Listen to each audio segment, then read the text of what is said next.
যারা একটা CPU reballing করে 1000 টাকা 800 টাকা 700 টাকা নেয়, তাদেরকে জিজ্ঞাসা করেন যে এই রিবলিং করতে গিয়া যে ডেট রিস্কটা আছে এটা কি ও নেয় না ওর বাপ নেয়। আমার হাতে দুটি জিনিস দেখতে পাচ্ছেন, একটি হচ্ছে আইসি আর একটি হচ্ছে মাদারবোর্ড। এই মাদারবোর্ডটি হচ্ছে রেডমি নোট 10 প্রো ম্যাক্স, এটা হচ্ছে আইসি। আমি যখন কোনো ফোনে আইসি রিবলিং এর কথা বলি যে এই আইসিটা রিবলিং করতে হবে, এই ফোনটা রিবলিং করতে হবে, এই মডেলটা রিবলিং করতে হবে, তখন আপনারা বলেন অনেকে কমেন্ট করেন, উল্টাপাল্টা কমেন্ট করেন মন নষ্ট করার জন্য, যে এই লোক শুধু আইসি রিবলিং করে, আইসি রিবলিং এর কথা কয়। আইসি কিছু হইলেই আইসি রিবলিং করতে হবে, চার্জ না হলে আইসি রিবলিং করতে হবে, নেটওয়ার্ক না পাইলে আইসি রিবলিং করতে হবে, তারপর সাউন্ড না আসলে আইসি রিবলিং করতে হবে, ক্যামেরার সমস্যা হলে আইসি রিবলিং করতে হবে। এক কথায় যা কিছু হোক, এই রনি ভাই শুধু কয় আইসি রিবলিং করতে হবে, আইসি রিবলিং করতে হবে, শুধু আইসি রিবলিং করতে হবে। এর মুখে বা এর হাতে অন্য কোনো কাজও নাই, শুধু এআই করে। আমি আপনাদেরকে বলি, এই যে note 10 pro max, Poco X3 pro, note 10 light, MI 10i, তারপরে নোট 10, এই যে এই টাইপের যে ফোনগুলো, এগুলো কিন্তু 2022 সাল থেকে এখন পর্যন্ত প্রচুর পরিমাণ মার্কেটে আসছে। এই টাইপের ফোনগুলো,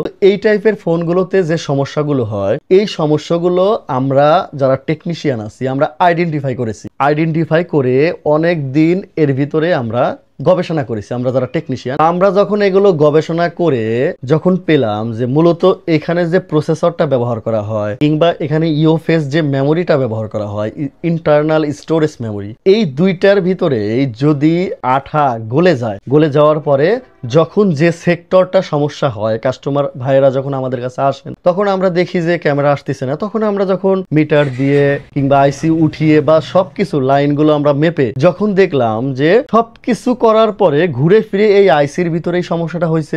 এরপরে এই আইসির ভিতরে যে লিড থাকে, যেটা আপনার লিকুইড জাতীয়, যেটা আমি যদি আপনাদেরকে এখানে দেখাই, এই যে দেখেন আমার হাতে, এটা হচ্ছে 199। তো এই টাইপের যে লিড গুলো আছে, এগুলো দিয়ে যখন আমরা আইসি গুলো আবার নতুন করে বলগুলোকে সুন্দর করে দেই, আগের বলগুলোকে ফেলে দিয়ে নতুন বলগুলো লাগাই, তখন কিন্তু এই ফোনটা ঠিক হয়ে যায়। এই জন্য আমরা পরবর্তী সময় যখন এই টাইপের ফোনগুলো আসে, তখন আর আমরা মিটার দিয়ে মেপে, আয়রন দিয়ে ঝালাই করে বিভিন্ন লাইনগুলোকে আমরা মেপে এই সময়গুলো কি করি না, অপচয় বা নষ্ট করি না। এটার কারণ হলো যে আমরা এই একই মডেলে যখন আমরা কাজ করতে যাই, তখন জানি যে এই মডেলটাতে সিপিইউটা রিভলিং করলেই এর সমস্যার সমাধান হয়ে যায়। এতে করে হয়েছে কি, যারা আপনারা আমাদেরকে বুঝতে চান না, আমাদেরকে বোঝার চেষ্টাও করেন না, তারা মনে করেন যে ক্যামেরা আসলো না, এই লোকটা সিপিইউটা রিভলিং করে, আচ্ছা সাউন্ড আসলো না, রিভলিং করে, ওয়াইফাই পাচ্ছে না, রিভলিং করে, তারপরে টাচ কাজ করতেছে না, রিভলিং করে। তো এই লোকটা তো দেখতেছি যে যা আসে, যে সমস্যায় আসে, কোনো কিছু না করে সরাসরি রিভলিং করে।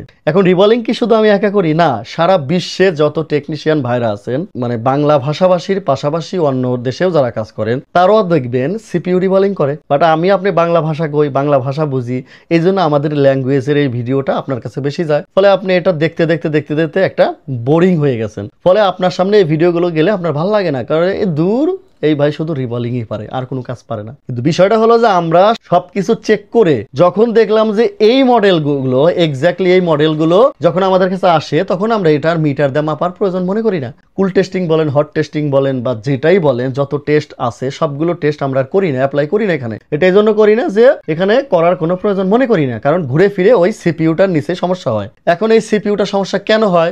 এটা হলো যে সিপিইউর নিচে এক ধরনের গ্লু কোম্পানি থেকে ব্যবহার করা হয়, যেটা দুইটা কারণে করা হয়। একটা হচ্ছে কখনো যদি কোনো ফোন হাত থেকে পড়ে যায়, পড়ে গেলে এই ফোনের ভিতরের যে আইসির যে ছোট ছোট বলগুলো আছে, এর মাদারবোর্ডের সাথে যে জয়েন্টগুলো আছে বিভিন্ন সেক্টর থেকে আসছে, এগুলো যেন কোনোভাবে ছিঁড়ে না যায়, আইসিটা শক্ত করে ধরে থাকে। আর যখন এই পেস্ট বা এই লিকুইডটা ব্যবহার করবে না কোম্পানি, অনেক ফোনে করে, অনেক ফোনে করে না, যেগুলোতে করে না সেগুলো জাস্ট এভাবে পড়ে যায়, পড়ে গেলেই কিন্তু ওই আঠা না থাকার কারণে মাদারবোর্ড থেকে লাইনগুলো কি হয়, নষ্ট হয়ে যায়, ভেঙে যায়। আর একটা কারণে ব্যবহার করে, সেটা হলো যে এই ফোনটার নিচে এই আঠাটা ব্যবহার করার কারণ অনেক সময় ফোন ওয়াটার ড্যামেজ হয়, বৃষ্টিতে ভেজে, পুকুরে পড়ে, ডোবাতে পড়ে, তারপরে খাবারের পানিতে পড়ে, অনেক সময় রান্না করতে গিয়ে ফোনগুলো পুড়ে যায়। তখন এই ফোনগুলোর যদি পানিতে পড়ে, তখন এই আইসির নিচে যদি আঠা ব্যবহার না করে, তাহলে আঠা না থাকার কারণে পানি গিয়ে কি হবে, জায়গাটাকে পুরোটা একেবারে তুতে পড়ে লিকুইড হয়ে, মানে একেবারে একেবারে নষ্ট হয়ে যাবে। এই দুইটা কারণে এই আঠা কোম্পানি ব্যবহার করে। তো অন্যান্য কারণে ব্যবহার করতে পারে, আমি তো আর মোবাইল তৈরি করি না, এতটা বলতে পারবো না, যতটা আমার অভিজ্ঞতা সেটাই আপনাদেরকে জানালাম। এখন এই নিস্কার আঠাটা একটা সময় পর্যন্ত খুব ভালো থাকে। ফর এক্সাম্পল আপনার 15 মাস, 16 মাস, কখনো আপনার হচ্ছে 25 মাস, মানে 1 বছর কিংবা 2 বছর। এর বেশি এই আঠাটা টেম্পারেচারটা ধরে রাখতে পারে না। তখন কি হয়, এই আইসির নিচে যে বলগুলো আছে, তখন মাদারবোর্ড থেকে আইসিটা, এই যে আমার আঙ্গুলটা আপনারা দেখেন, এই যে এরকম ফাঁক হয়ে যায়। কিন্তু যতদিন পর্যন্ত লিকুইডের যে টেম্পারেচারটা ভালো থাকে, এটা তখন এরকমভাবে লাগানো থাকে। যখনই 1 বছর বা 2 বছর অধিক হয়ে যায়, ফোনগুলো তো গরম হয়, প্রসেসরটা হিট হয়, তখন এই আঠাটা কি হয়, এইভাবে ফাঁক হয়ে যায়। তখন এই বল আর এই বল একসাথে কাজ করে না। সবগুলো না, যে সেক্টরগুলো নষ্ট হয়, যেমন ক্যামেরা, টাচ কাজ করা কিংবা নেটওয়ার্ক না পাওয়া, তখন যে সেক্টরের সমস্যা, ওই সেক্টরের বলটা একটা পায় না, পজিটিভের একটা বলটা ছেড়ে দেয়, তখনই কিন্তু এই সমস্যাটা হয়। এইবার আমরা এই আইসিটা সম্পূর্ণ তুলে ফেলি, তুলে এই যে এই লিকুইডটা দিয়ে, এই নতুন লিকুইড যেটা আবারও 2 বছর 3 বছর পর্যন্ত ভালো চলবে, তখন এই লিকুইডটা দিয়ে আমরা এই আইসিটাকে আবার রিবলিং করে আবার মাদারবোর্ডের সাথে এটাকে অ্যাডজাস্ট করে দেই, ফোনটা আবার সুন্দরভাবে চলে। এখন আমি আপনাদেরকে আজকে যে বুঝাইলাম ভাই, এটা একদম 100% সত্য কথা। যারা আমার টেকনিশিয়ান ভাইরা আছেন তারা আমার সাথে একমত এবং তারা এই ভিডিওটা শেয়ার করবে, কারণ তাদের এই বিষয়টা জানা আছে। তো যারা কাস্টমার ভাইরা আছেন, ভুল বুঝবেন না, বিভ্রান্ত হবেন না। আমরা যখন যেটা দেখাই এটা সঠিক দেখাই, মিথ্যা কোনো কিছু দেখাই না। আবার আরেকটা বিষয়, সেটা হলো যে আইসি রিবলিং ক্ষেত্রে আমরা যে টাকাগুলো নেই, আমি বিশেষ করে হচ্ছে আপনার যে ফোনগুলো আপনার হচ্ছে 40-50 হাজার টাকা দাম হয়, ওই ফোনগুলোতে আমি 3,000, 3,500, 4,000 টাকা বিল করি। এখন বলতে পারেন যে ভাই কয় টাকা খরচ হয় ওখানে? ভাই অনেক টাকা খরচ হয়। যদি আমি হিসাব করতে যাই, ফোনটার পিছনে 4,000 টাকা যদি কোনো ফোনে বিল হয়, 3,000 টাকার মতো আমাদের খরচ হয়। 3,000 টাকা কিভাবে?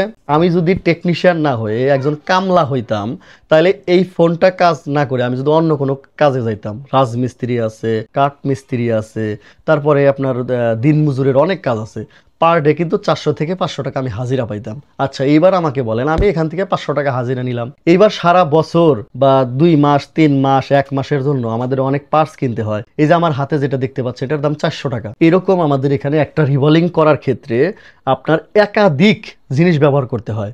একটা দোকানের পজিশন নিতে হয়। একটা দোকান, ধরেন আমার এই দোকানটা নয় নিজস্ব দোকান, কিন্তু আমি যে দোকানটা যদি নিজস্ব না হয়ে আমি যদি মানে ভাড়া নিতাম, তাহলে এই দোকানের একটা পজিশন দিতে হয়, এই দোকানের মাসে মাসে একটা ভাড়া দিতে হয়, বিদ্যুৎ খরচ দিতে হয়, তারপরে দোকানের ছেলে থাকলে বা তাদের মানে একটা বেতন থাকে, দোকানের কর্মচারী যারা তাদের বেতন থাকে, তারপরে দামি দামি মেশিন ব্যবহার করতে। এই সিপিইউ রিভলিং করার ক্ষেত্রেও কিন্তু আমাদের কম্পিউটার ব্যবহার করতে হয় অনেক সময়। কম্পিউটারে আমরা কি করি, ডায়াগ্রাম দেখে অনেক সময় অনেক কাজ করি। সেই ডায়াগ্রামটাও কিন্তু আমাদেরকে 7-8 হাজার 10 হাজার টাকা দিয়ে পর্যন্ত কিনতে হয়। একটা মাইক্রোস্কোপের দাম ক্যামেরা সহ এভারেজ আমাদের এখানে 70,000 টাকা। এখন আপনি বলবেন যে ভাই তাহলে এখানে এগুলা কি আপনি একটা ফোনে ইউজ করেন? না, একটা ফোনে কেন ইউজ করব? একটা ফোনে তো আমরা ইউজ করি না, সব ফোনেই ব্যবহার করি। কিন্তু আমি যদি এই জিনিসগুলো না কিনি, তাহলে তো আমি কাজটা সিপিইউ রিবলিংটা করতে পারবো না। আমার প্রত্যেকটা ফোনে এই অ্যাক্সেসরিজ বা এই এক্সটার্নাল এই পার্টস গুলো কিন্তু আমার লাগবে এই সিপিইউ রিবলিং করার ক্ষেত্রে। এখন আমাকে বলতে পারেন ভাই কিনছেন তো একবারে কিনে ফেলাইছেন, এইগুলো তো অনেক সেট আপনি কাজ করতে পারবেন না। অনেক সেটে কিভাবে কাজ করব?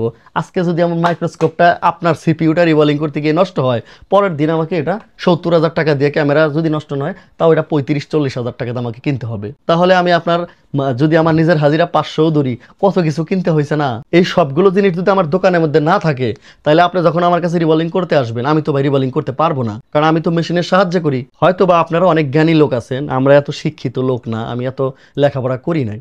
তো যতটুকু লেখাপড়া করেছি এতটুকু দিয়ে আমি ব্যবসাটা পরিচালনা করতে পারি।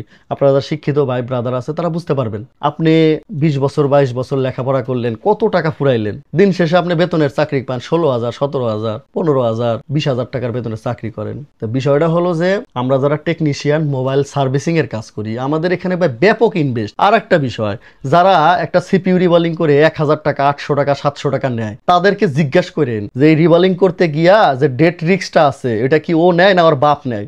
ওই টেকনিশিয়ানকে জিজ্ঞাসা করবেন যে 500-700 টাকা দিয়ে যে সিপিইউটা রিবলিং করস তুই বেটা, তুই এই সিপিইউটা তোলার পরে যখন সিপিইউটা নষ্ট হবে, এই সিপিইউটার দাম, এই নোট 10 প্রো ম্যাক্সের সিপিইউটার দাম হচ্ছে, একটা হচ্ছে আপনার কপি সিপিইউ, এটা 1800 টাকা, এটা অরিজিনাল আছে 2800 টাকা। এটা কি আর বাপের জমি বেচে এনে জরিপানাটা দিব কাস্টমারকে? কাস্টমার ভাই দিচ্ছে আপনাকে ক্যামেরা সমস্যার জন্য, সিপিইউটা 700-800 টাকা বিল করে আপনি 1000-1500 টাকা বিল করে রিবলিং করতে গেছেন, সিপিইউটা নষ্ট হয়েছে, এই সিপিইউটা মার্কেট থেকে কিনে নিয়ে আসতে 1800 বা আপনার 2800 টাকা খরচ হবে, আই মিন 2000 অথবা 3000 টাকা বিল করলেন আপনি 800 টাকা, তখন টাকা কই আসবো? বলদার গুয়াদা বিয়াইব? বুঝতে হবে আপনাদেরকে, এগুলো এখানে অনেক ইনভেস্ট আছে ভাই। তারপরে আপনি কম বেশি আপনি একটা পচা হট এয়ার গান দিয়ে ব্যবহার করলেন মাদারবোর্ডটা আইসি রিবলিং করার ক্ষেত্রে, তখন কি হবে? তখন এই আইসিটা ফুটটুস করে নষ্ট হবে, নাহলে মাদারবোর্ডটা টুস করে ফুলে যাবো। ওরে কাস্টমার ভাই, আপনি আমার একটা ভিডিওতে যে কমেন্ট করলেন যে ভাই একটা সিপিইউ রিবলিং করতে কত টাকা খরচ হয়, যে আপনি 3000-3500 চান, তাহলে আমি আমার এই টেবিলে সিপিইউ রিবলিং করার ক্ষেত্রে এই টেবিলে যে আমি প্রায় 5 থেকে 7 লাখ টাকা ইনভেস্ট করে তারপরে আমি সিপিইউটা রিবলিং করতে পারি, তাছাড়া করতে পারি না।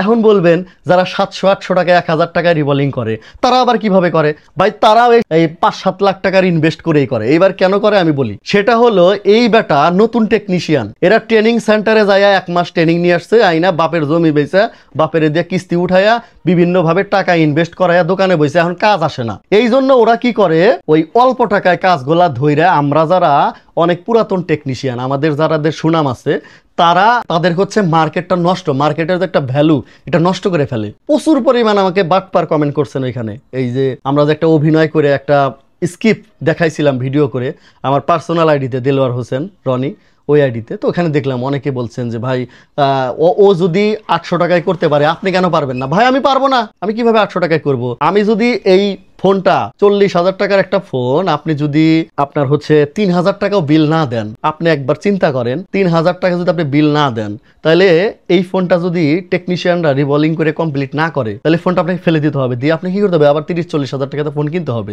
আর আপনি এই ফোনটা নিয়ে যারা হচ্ছে ফোনের কোম্পানি তাদের কাছে গেলে তারা কিন্তু রিবলিং করে না, তারা কি বলে জানেন? মাদারবোর্ড চেঞ্জ করতে হবে। কত লাগবে? 10,000 টাকা লাগবে, 8,000 টাকা লাগবে, 6,000 টাকা লাগবে। তাহলে ওই 10,000, 8,000, 6,000 ভালো না 3,000 ভালো? 3,000ই তো কম, কারণ আপনি কি ভাই 3,000 টাকাতে একটা ফোন কিনতে পারবেন?